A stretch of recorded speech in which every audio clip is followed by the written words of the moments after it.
listener production. Hey, it's Antoinette Lattouf with the Weekend Briefing. So from his first job in a local restaurant in New Zealand at the age of just 10 to leading Melbourne's exclusive Attica restaurant, chef Ben Shewry has pretty much seen it all, and he's now calling out the restaurant industry's darkest secrets.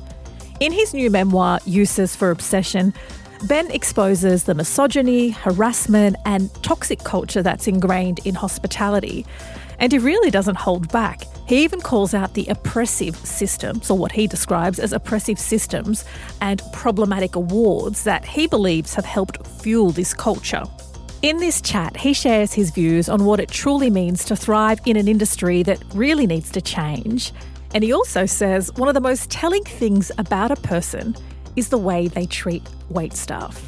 Later in the show, it's Weekend Briefing time. That's when my very excellent producer, Helen Smith, joins me and we unpack a bunch of things that we think are worth doing, seeing, watching, eating and everything in between. But first, here's my chat with Ben Shewry.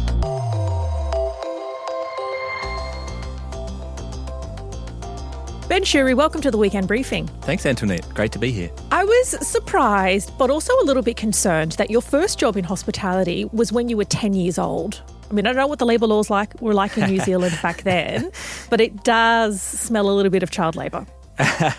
Well, it was labour that was wanted on behalf of that child, aka me, very much. I wrote 5 letters to 5 different restaurants in the city closest to the backcountry where we lived in, and one replied. I should note that I never forgot those other 4 that didn't reply. What was your proposition? What does a 10-year-old have to offer a restaurant? That I desperately want to be a chef, that everything's about cooking, that's my great love. And would you please allow me to come and do work experience in your kitchen? It's amazing that any of them wrote back at all, actually. It is indeed. So the one that obliged, what did they have you do? Did they hand over the knives straight away? They were pretty great. They were, I think they were a little bit loose. I mean, the kitchen, coming into that environment as a 10-year-old, and people were dressed sort of like pirates, with bandanas and chili pepper aprons and things that are, be very corny these days. But and the food was fishermen's baskets, lasagna and things like this. But they had a lot of fun with me. There was a dumbwaiter between the 2 levels of this restaurant, and they would put me in the dumbwaiter and send me down to jump out and scare the bar staff on the ground floor. But I just remember it was sort of intoxicating immediately because these people were sort of, although they didn't have a lot of power, they were kind of in control of this one part of the restaurant. And you're talking about the wait staff there, all the chefs. Who are you talking chefs, about? The kitchen. Yeah. There was just a different language, a different sense of community, and sort of an anti-authority kind of feeling in that kitchen. And I could pick that up as a 10-year-old. And do you still feel that that's the sense or the attitude in kitchens, modern kitchens? To a degree, yeah. There is, one of the things that I love most about hospitality in general, especially the kitchen, is that it has long been the haven for the disenfranchised. Many different people from all walks of life find a career in hospitality. Some of us have been through terrible things. Many of us don't have a qualification. It's the coolest place in that way because, it doesn't matter what school you went to, what you did in the past, really. It kind of matters what you'll do in the future, and that I think that's something that should be a little more celebrated. You say some of us have been through terrible things. What do you mean by that? Just that I've worked with a real, really broad cross-section of the community in my career, with people coming from deep places of trauma, people who've spent time in prison, people of all nationalities and people of different colours, and just a really broad section of the community that perhaps is not always echoed in other places. You've been voted Australia's #1 chef. You were voted that a couple of years ago. And I know that you're a Kiwi, but what we do in Australia is once someone gets really successful, we claim them as our own. So I'm going to say you're Australia's most successful chef and you are our own. But interestingly, one of the things that first caught your attention or that you thought was, super fabulous, or your family did, was lasagna. Lasagna and bolognese, you continue to make the case for bolognese is one of the best meals in the world. What is it about these dishes, which could be argued to be, I guess, pretty basic or pretty common, that you think is so special? Well, I love the ubiquity of them. I think that they're like somewhat universal by now. And what I loved about them as a child, and this is not something I guess that I was observing as I was growing up, but it still remains to be true. With a family that didn't really have many ties to its cultural connections, it became this food that sort of represented who we are in a strange way. We kind of adopted it as if it was our own, even though we had no connection to Italy, had never been there, and didn't really have any other interests other than bolognese and its cousin lasagna. We didn't really go off on any other tangents and make gnocchi or something like that, And this was sort of in response to a problem, and that is that I grew up on a sheep and cattle farm. There was an overabundance of beef mince in the freezer, and my mother is a tremendous problem solver and had essentially picked up a packet of lasagna from the supermarket in the 70s and made the recipe off the back of it. And that's where the love affair of my family for lasagna grew from, really, and goes on till this day. Was it still one of your favourite meals? It absolutely is still one of my favourite meals. And, there's a great variety of levels of lasagna and bolognese. And I guess it's something that as I travel the world, I am always seeking out, a new version of it. I'm really open to it. And I sort of don't really believe that there's a really bad one, with exception to a couple of rules that I have around it. We're going to get to your restaurant, Attica, in just a moment. One of the things I really enjoyed reading about your book is how much you just put yourself out there and ask. Like, you did it as a 10-year-old, you did it when you moved to London, you've done it so often. How much do you think you can credit your success to just putting yourself out there and trying, knowing that opens you up to rejection? Like, you've gone up to some really famous chefs and been like, let me watch you. You've rocked up to things and just put yourself in front of them. How much do you credit that as part of your success? I think it's just an innate thing, a curiosity. I think I'm fascinated by people in the world, and I've been so incredibly lucky that people have shown, seen something in me and given me some faith, and I've always been able to kind of carve out a little bit of creativity in any job that I ever had. But really, I think it just comes from being fascinated by people and culture. Something else you're fascinated by, and so am I, and you've dedicated a chapter to it, it's hot chips. I'm not sure who decided to get some potatoes and stick them in hot oil because they are delicious. But something that you pointed out is that so often in restaurants, irrespective of what they're charging, whether it's your local pub or a high-end restaurant, very frequently they're using the same product. That's right, yeah. And that you might just get completely ripped off because you're at a hatted restaurant. No, that's it. It's a funny thing. I think the things that we observe, in culture and don't are always really interesting to me. So I always kind of try to take this outsider's view. I imagine that I'm literally standing on the outside of a building, looking in at the window and trying to see things that maybe other people don't see. And one of those things has been hot chips, which is absolutely the greatest food of all time. And I'm so glad that I have a co-fan here in you, Antoinette. And so I have an addiction to hot chips, absolutely. And but the reality is that most of the chips that we eat in the world, including often the chips at what we would deem fancy restaurants, are made by one of 3 large North American chip companies.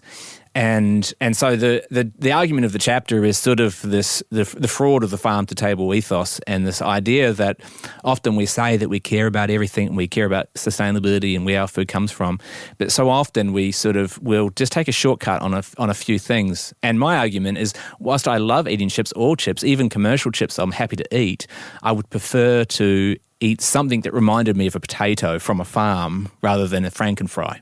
This is the decider for me. Are you a fan of chicken salt? I am a fan of chicken salt, a big fan.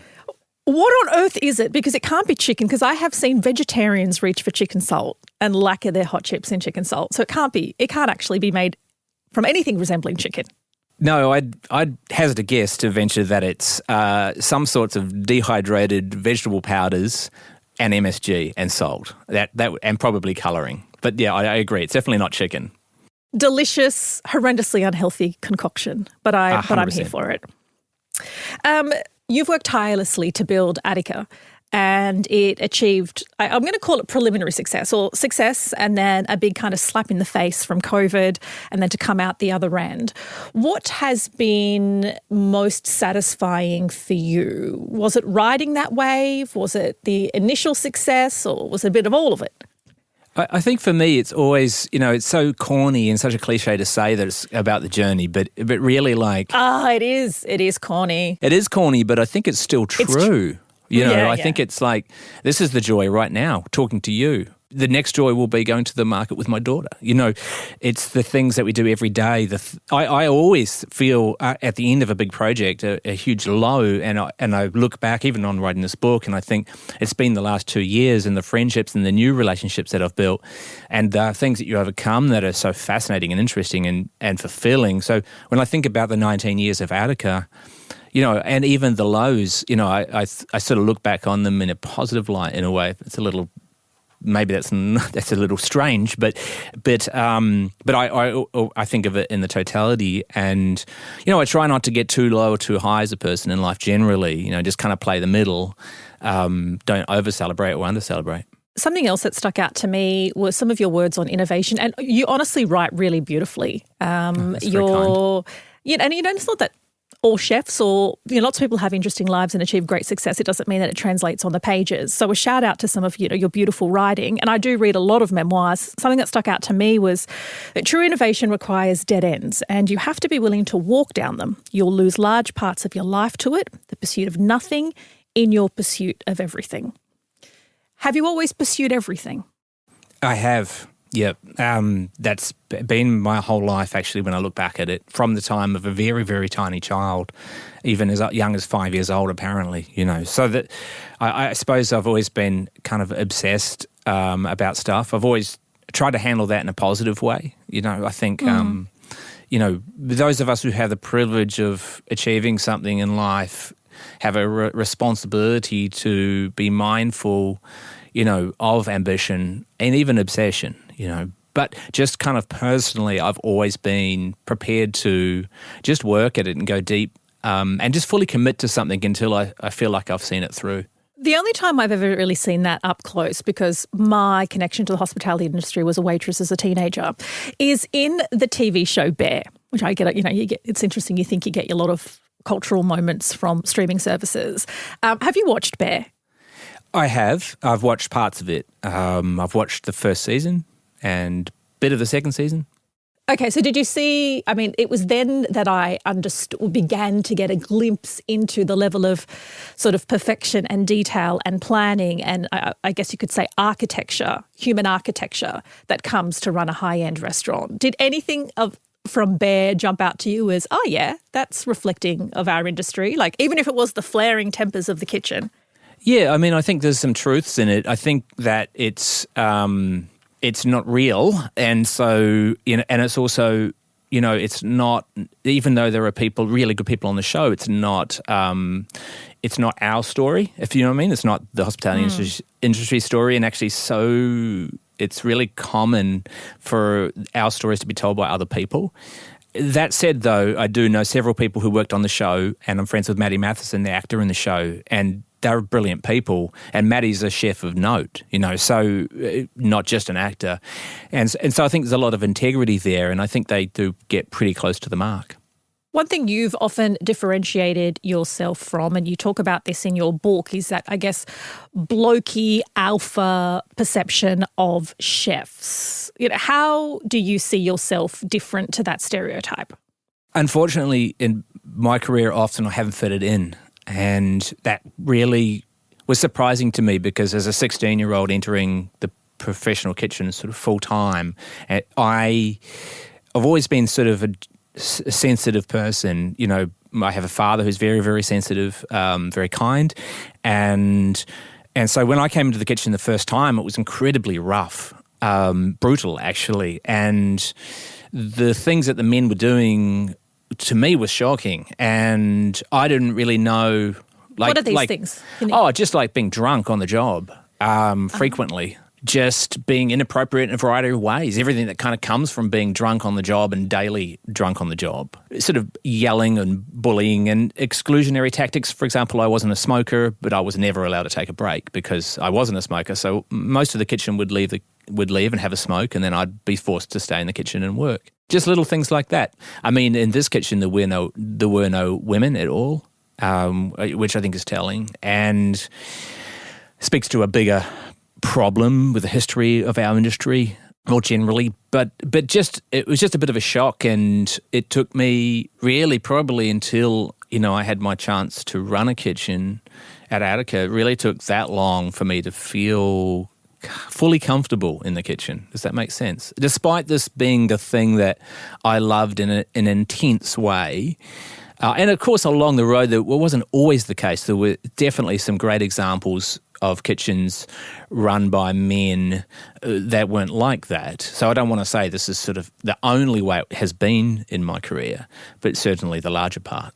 And that's why you've written the chapter Pig, and that's not because you're talking about pork and bacon recipes. You're talking about a culture. You're talking about this culture.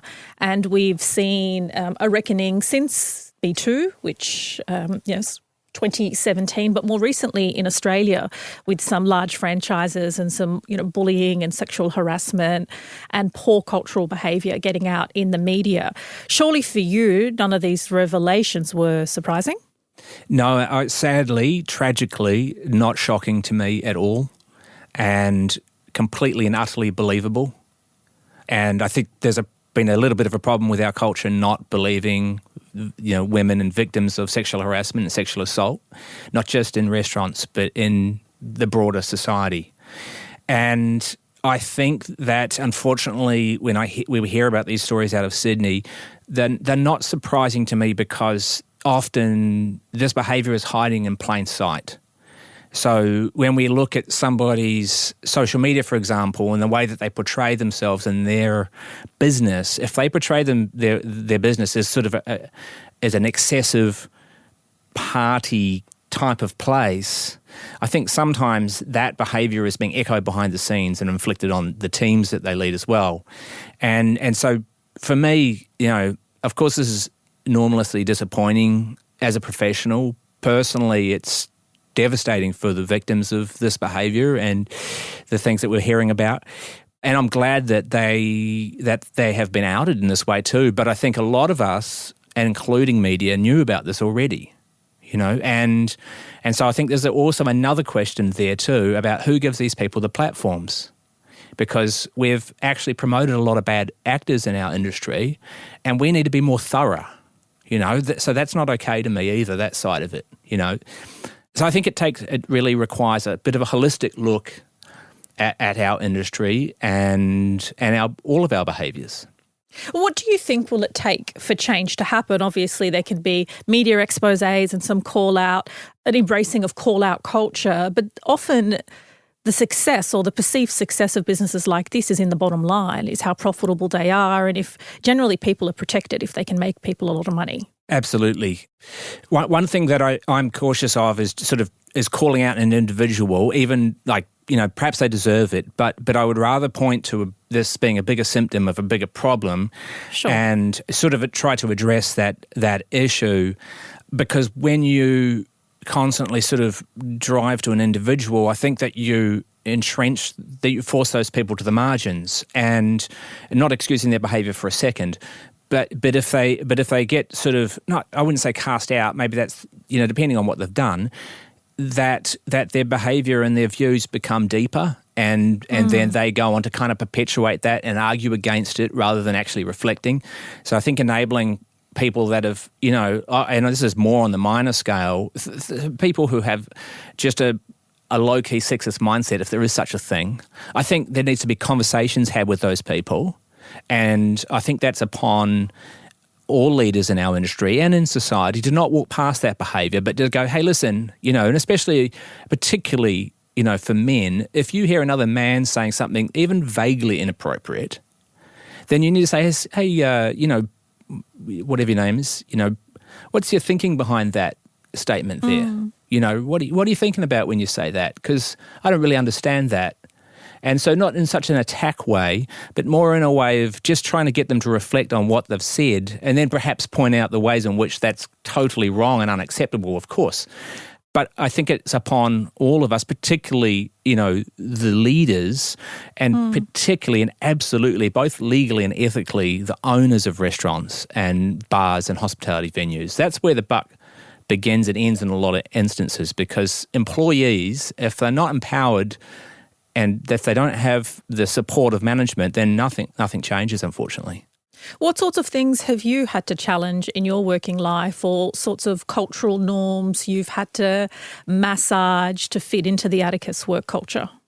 Well, I think just my general blind spots as a man has probably been a pretty good place to start. You just understanding that my experience has not been the same as the women in my life, and it doesn't take me reflecting upon the life of my mother, who I saw overlooked for promotion when she was the best candidate for several jobs. It doesn't take that either. That's a fact. It doesn't take the story of my wife, Kylie, who's been subjected to sexual assault and sexual harassment constantly in her career.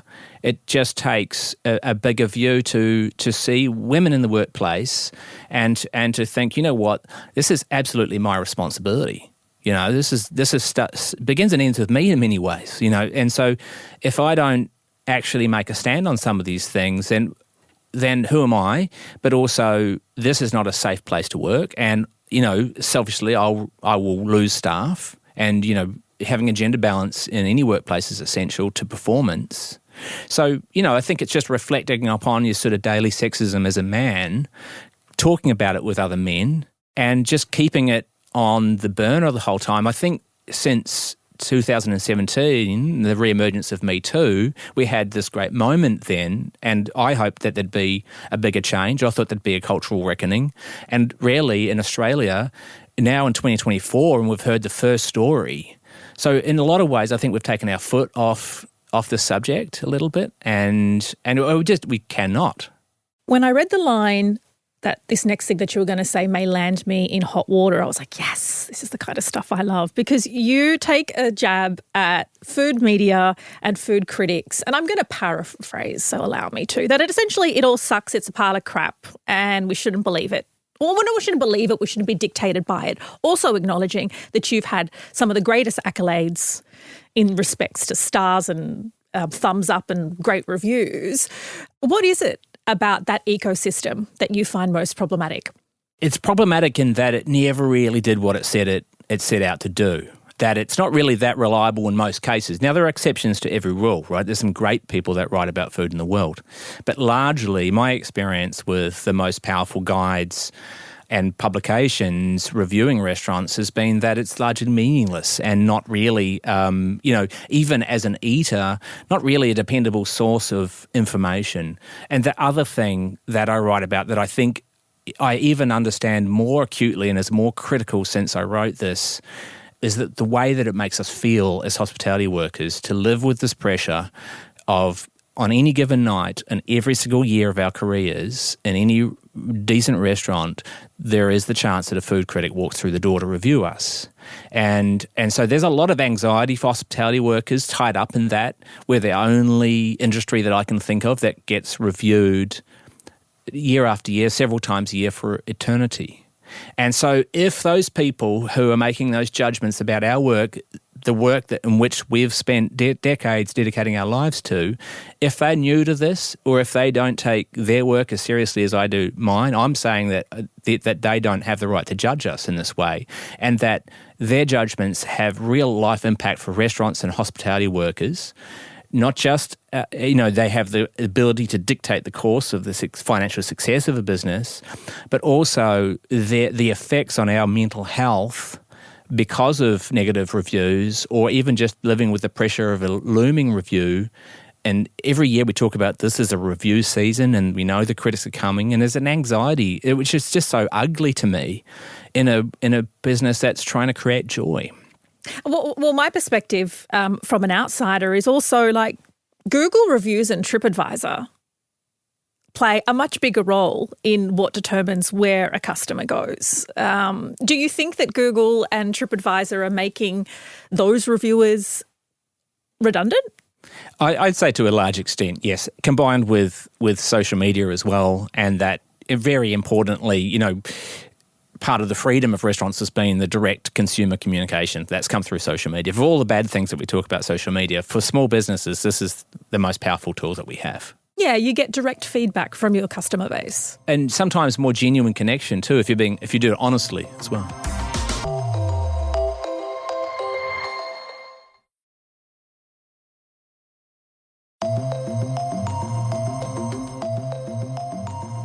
So your degustation menu ranges between 10 and 12 dishes, and it's $385 a person. So it's not your weekly family restaurant.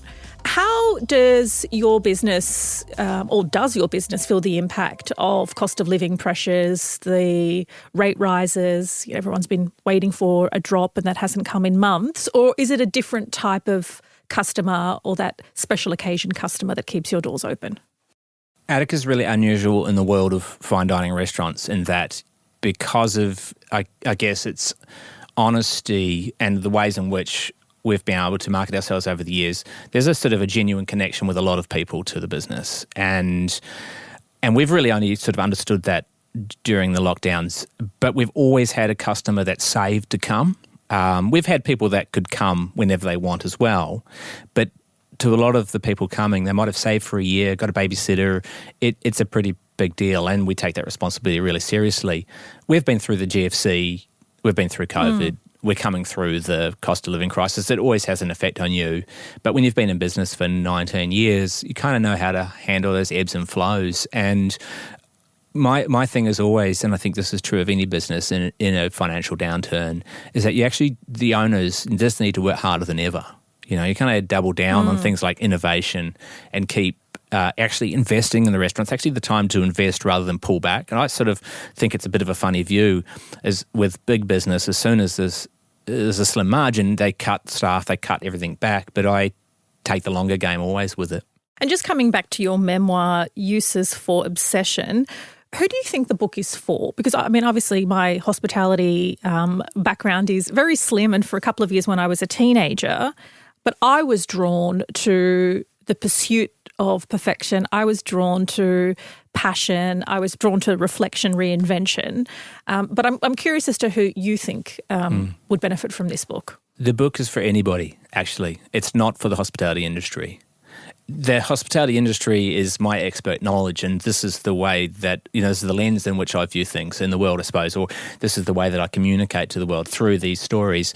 But really for me, it's anybody looking to, anybody who's beginning to take a creative journey that wants to know, how to survive, because that's always a tough thing, especially in Australia, small population and, not always the greatest history of supporting the arts in the way that perhaps we should.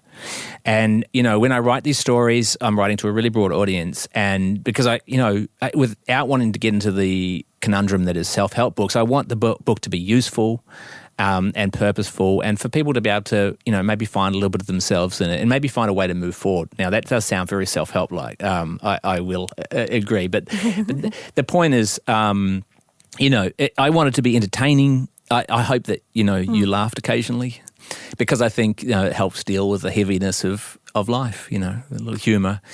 I'd like it to be for the plumber down the road, literally, like when I write, that's who I think of as well. I've kind of come from this very humble background, and all of these things that have happened in my life are unexpected. But I never want to forget that childhood and those memories. Well, that is a beautiful place to end it. Thank you so much for your chat, and thanks for your honesty. Thanks, Antoinette. Ben Shewry, chef and owner of Melbourne's renowned Attica restaurant and author of Uses for Obsession. It is now time for your favourite part of the weekend. It's when producer extraordinaire Helen Smith joins me to share her list on what she's been watching or cooking and reading. Helen, I'm always enthralled. I am always curious. What are you recommending this week?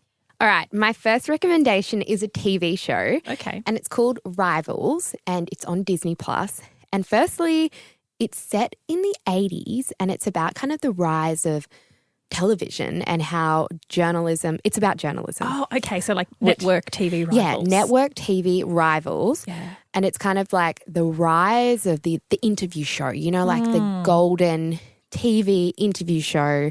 Not only is it about journalism, which I love, but that's not the sell. Yeah. The cast is all amazing and gorgeous and so talented. They're all hot as well, which you're like. That helps. It helps. And Who? A lot of them, I'd actually never seen them before in really mainstream shows. One of the main guys, Alex Hassel. Yeah. He plays this kind of, you're meant to hate him. He's like one of those characters you're meant to hate, but he's just so charming and he plays this kind of high up there minister of sports, but he's like actually just he's a playboy. It's just a fun escapism show. It's set in the UK with really rich, posh families. They're on estates. They're doing these fancy things. So you get a little bit of sugar, you get a bit of affairs and drama. And I just think it's just what I need right now. I love that. I love that when you want a bit of escapism, you go and you watch a show about journalism. Yeah, true. No, but to be fair, in the 80s and 90s, TV interview shows, though, television interview shows, they were the heydays. Mm-hmm. Huge audience numbers, incredibly lucrative, highly scandalous. And so I have never heard of that, but it's definitely something I'll check out. So it's on Disney+. So my first recommendation, I'm actually inspired by you last week because you recommended a dupe. So I was like, you know what, I never really recommend any products I use. And it's a mineral mousse, but it's SPF 50 and it's zinc. Oh. So it's super light. The brand is Airyday. Never heard of it before. It was on the bench at the beautician's and I was like, this looks fine. She's like, yeah, try it. It's really good. And I'm like, I'm such a lazy shopper. If someone tells me to buy something because it's there, I'll buy it. Yeah. But it's been a real game changer for my skin because I have oily combination skin. And so it works as zinc, SPF 50, which I try and use every day, but also as a makeup primer. And it doesn't clog my pores because I can't. General sunscreen is quite heavy and you look kind of greasy and stuff. You break out easily, I feel. It's not cheap. It's $49, but you use the smallest amount. And because it's a mousse, like this one tube has lasted It'll last for ages. Weeks and weeks. And I figure, as a sunscreen and a mousse and a primer, $49 isn't outrageous, but it's not dupe prices. But the brand is Airyday and it's Dream Screen Mineral Mousse. If you want a creamier thing that's not a mousse because you have drier skin, they have a few products in their range that work as sunscreen and primers and, give you that lovely dewy look. I love that. I'll have to check it out. I'm always on the lookout for new sunscreens because I find them really tricky to get right. My next recommendation is an episode from Off Menu. Now, I've recommended the Off Menu podcast before. It's hosted by James Acaster and Ed Gamble, the two UK comedians. And it's about, they invite these big name celebrities to talk about their dream menu with what they would eat, like, their starters, their desserts, everything. So it's really fun and just entertaining. Yeah. But this episode I listened to, it was with Sebastian Stan. Now, he is apparently, I didn't know this, he's this big Marvel actor, Superman kind of vibe, but I don't really watch Marvel stuff, so I didn't know. Yeah. But I just really enjoyed this chat with Sebastian. He's American, and I think the contrast of his American accent and their like crazy kind of UK British rough accents really complemented each other really well. So Sebastian actually played Tommy in Pam and Tommy, that mini TV series about Pamela Anderson that got a lot of backlash and critique. So it was really interesting to talk to the actor behind, one of those iconic roles. But, he's known for his Marvel stuff. He's quite famous, I found out. Yeah. But it was really fun and, he seems like a great fun guy. Off Menu. Okay. Yeah. So my final recommendation is Yellowstone. Yes. Have you watched Yellowstone? I've heard about this on my list. Season 5 is now out just this week. And for anybody who doesn't know what Yellowstone is about, like if you described it to me, because it's set in Montana and it's around a whole bunch of cowboys who are hungry for land and don't want to give Native Americans any of their land back. So the premise would make me go, blah. Like if you were to read it to me, I'd be like, not my cup of tea. But what I really love is the way it captivates this really raw and real portrayal of the Dutton family, and that's the centre of it. Kevin Costner plays John Dutton, who's the head of the family, and they are shown as far from perfect. They're flawed, they're greedy, they're power hungry. They certainly aren't painted as heroes, but like complex characters who turn against one another. But despite their some pretty dark traits, it's hard not to be drawn to John Dutton or Kevin Costner. Maybe because I've had like decades-long crush on Kevin Costner. I remember you've mentioned this and before. I still do, because he's both like he's a fearless leader, but he is also like vulnerable. But then it also doesn't shy away from the characters and the needs of the Indigenous communities who are fighting back, or the way in which they've been treated. Anyway, it's just dropped. If you haven't watched season 1, let alone up to season 5, I don't know what you're waiting for, because it's so good. And I think you'd love it even if you don't have a massive crush on Kevin Costner. Yeah. And where can you watch it? You can catch it on Stan, and so 100% binge-worthy, so good. I don't even know where Montana is in the United States, but like... We don't need to know. I want to move there. Yeah. I want to go there. Thanks so much, Helen. That's all we have time for this week. Thank you for being with us. It is always such a pleasure to keep you company. If you want more of the Weekend Briefing, you can find us on the Listener app. Download the Listener app in your app store. Follow us there. Otherwise, you can follow or subscribe wherever you get your podcasts from.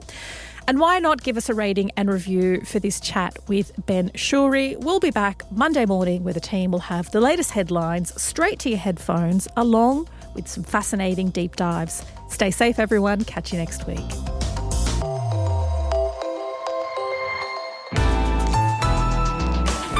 Listener.